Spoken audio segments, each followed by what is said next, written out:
로마서 8장 1절에서 11절까지의 말씀을 봉독하겠습니다.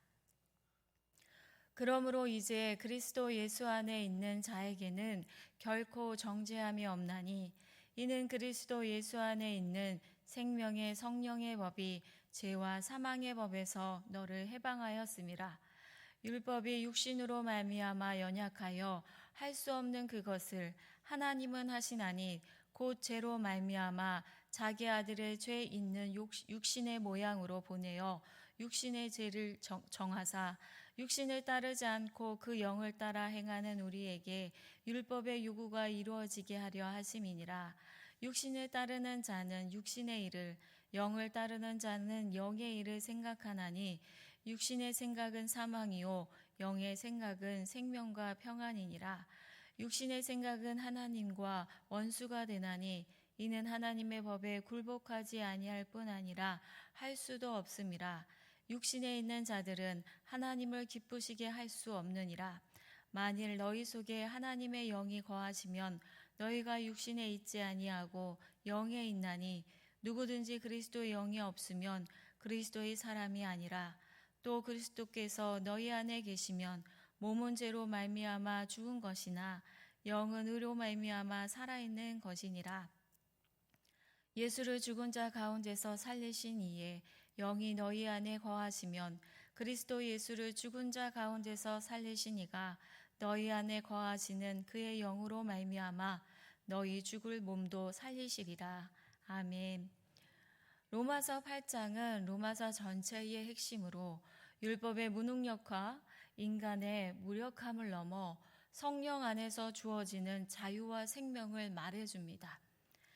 7장에서 바울은 죄의 법에 사로잡힌 인간의 절망을 고백했다면 8장에서는 그리스도 예수 안에 있는 자에게는 결코 정죄함이 없다는 말씀으로 시작합니다.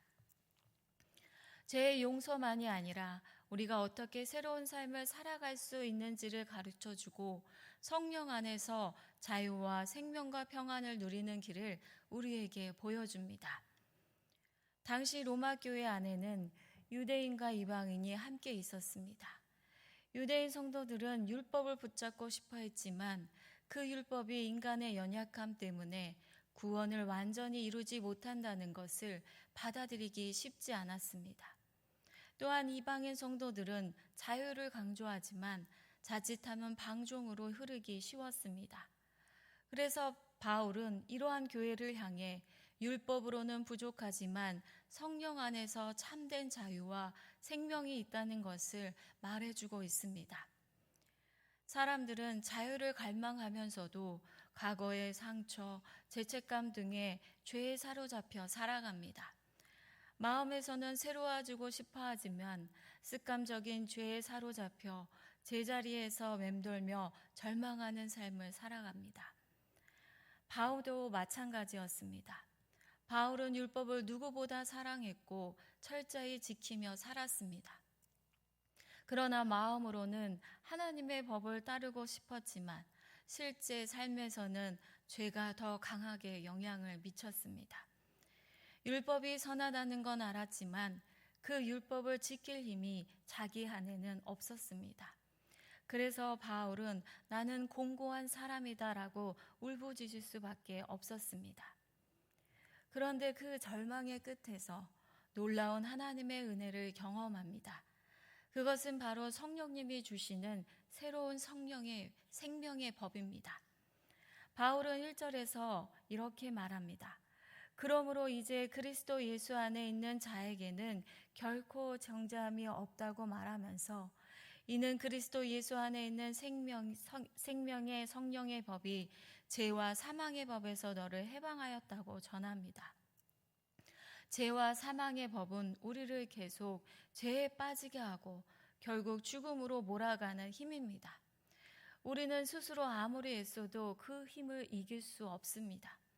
그러나 성령님이 주시는 생명의 법은 이보다 더 강한 힘으로 성령님이 우리를 붙드셔서 죄와 죽음보다 더 큰 힘으로 새로운 삶을 살게 하십니다.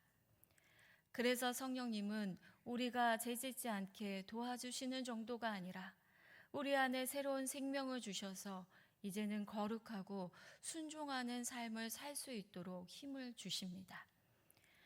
바울은 3절에서 율법이 왜 일을 하지 못했는지를 가르쳐 줍니다. 3절을 보면 율법이 육신으로 말미암아 연약하여 할 수 없는 그것을 하나님이 하시나니 곧 죄로 말미암아 자기 아들을 죄 있는 육신의 모양으로 보내어 육신의 죄를 정하셨다고 말합니다. 우리 인간의 본성이 죄로 물들어 있기 때문에 율법만으로는 구원을 이룰 수 없었습니다. 그래서 하나님은 직접 이 일을 이루셨습니다. 하나님은 자기 아들을 사람의 몸으로 이 땅에 보내시고 그를 십자가에서 죽게 하심으로 우리의 죄를 사하여 주셨습니다. 그리고 바울은 이어서 육신을 따르지 않고 그 영을 따라 행하는 우리에게 율법의 요구가 이루어지게 하려 한다고 말합니다. 다시 말해 우리가 하나님께 사랑받기 위해 애써 율법을 지켜야 하는 것이 아니라 이미 사랑받은 자로서 성령께서 우리 안에 역사하셔서 율법이 원하는 삶, 곧 거룩하고 순종하는 삶을 살아가게 해주신다는 의미입니다. 바울은 하나님이 그리스도를 통해 죄를 해결하셨고 성령 안에서 우리가 새로운 삶을 살 수 있게 하셨다고 전해주면서 육신을 따라 사는 것과 성령을 따라 사는 삶이 어떻게 다른지에 대해서도 말해줍니다. 5절의 말씀을 보면 육신을 따르는 사람은 육신의 일을, 영을 따르는 사람은 영의 일을 생각한다고 말합니다. 육신은 하나님 없이 자기 마음대로 사는 태도를 말합니다. 이는 욕심과 세상의 기준에 끌려가는 삶입니다. 반대로 영을 따른다는 것은 성령님이 우리 마음을 이끄신 대로 살아가는 것을 말합니다. 그래서 바울은 육신의 생각은 죽음이요 영의 생각은 생명과 평안이 있다라고 하였습니다. 자기 마음대로 사는 생각은 우리를 불안하게 만들고 하나님과 멀어지게 하며 결국은 죽음으로 이끈다는 것입니다. 하지만 성령님이 주시는 생각은 우리 마음에 생명을 주며 어떤 상황에서도 평안을 누리게 합니다. 왜냐하면 육신의 생각은 자기 마음대로 사는 태도로 하나님을 거역하는 마음이기 때문에 하나님을 기쁘시게 할 수 없다라는 것입니다. 그러나 성령님의 다스림을 받는 사람은 하나님을 기쁘시게 하고 하나님의 뜻을 따라 살아갑니다. 자신의 부족함과 실패로 자책하는 마음은 육신의 생각입니다. 그러나 나는 하나님의 사랑받는 자녀이며 성령님이 내 안에 계시고 성령님이 오늘도 나를 새롭게 이끄신다고 믿는 마음은 영의 생각입니다. 자기를 비난하는 것은 삶을 지치게 하고 무너뜨리게 하지만 성령님이 주시는 생각은 우리를 다시 일으켜 세우고 관계와 공동체를 회복시키십니다. 9절의 말씀을 보면 만일 너희 속에 하나님의 영이 거하시면 너희가 육신에 있지 아니하고 영에 있나니 누구든지 그리스도의 영이 없으면 그리스도의 사람이 아니라고 말합니다. 바울은 성령님이 실제로 우리 안에 계시고 그분이 우리의 삶을 새롭게 하신다는 것을 말해줍니다. 성령님은 실제로 우리 마음속에 함께 계시는 하나님입니다. 성령님이 우리 안에 계시다는 것은 자기 마음대로 사는 사람이 아니라 하나님의 사람이라는 것을 의미합니다. 또한 그리스도께서 너희 안에 계시면 몸은 죄 때문에 죽을 수밖에 없지만 영은 의 때문에 살아있는 것입니다. 우리의 몸은 언젠가는 늙고 병들어 결국 죽게 됩니다. 하지만 성령님이 우리 안에 계시면 우리의 영혼은 이미 하나님과 연결되어 있어 살아있는 상태라는 의미입니다. 그래서 겉사람은 점점 약해지고 쇠할지라도 속사람은 성령 안에서 날마다 새로워집니다.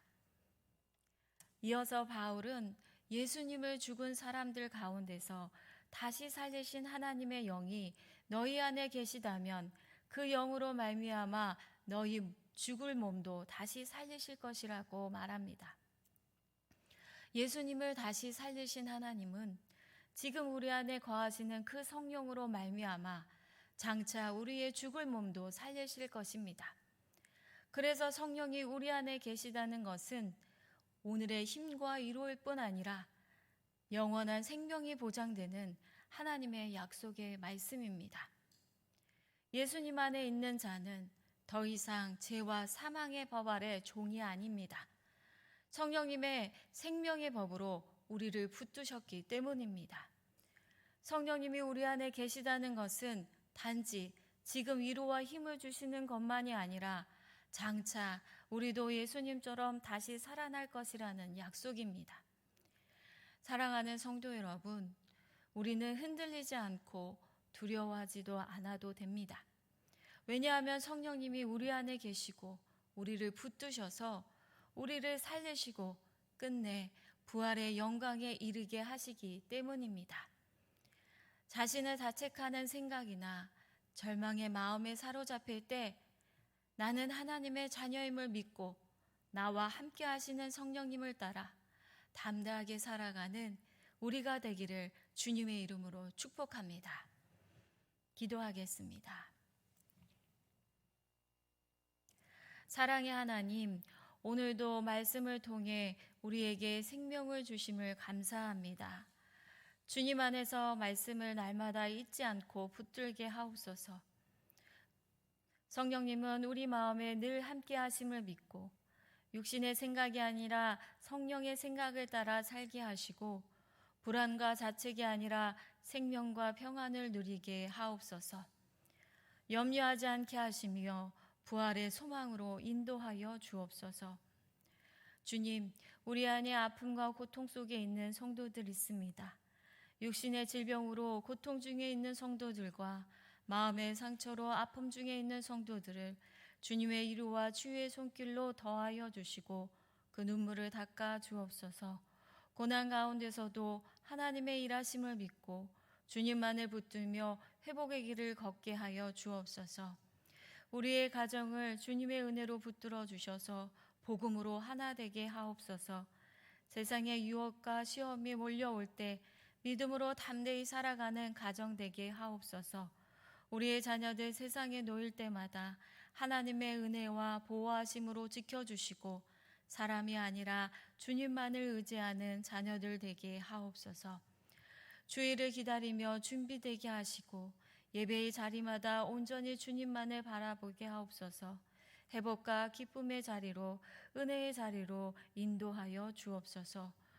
오늘도 복음의 능력으로 우리를 담대히 살게 하시고 그리스도의 사랑으로 서로를 품고 기도하며 주님 안에서 거룩하고 아름다운 공동체를 이루게 하옵소서. 예수 그리스도의 이름으로 기도합니다. 아멘.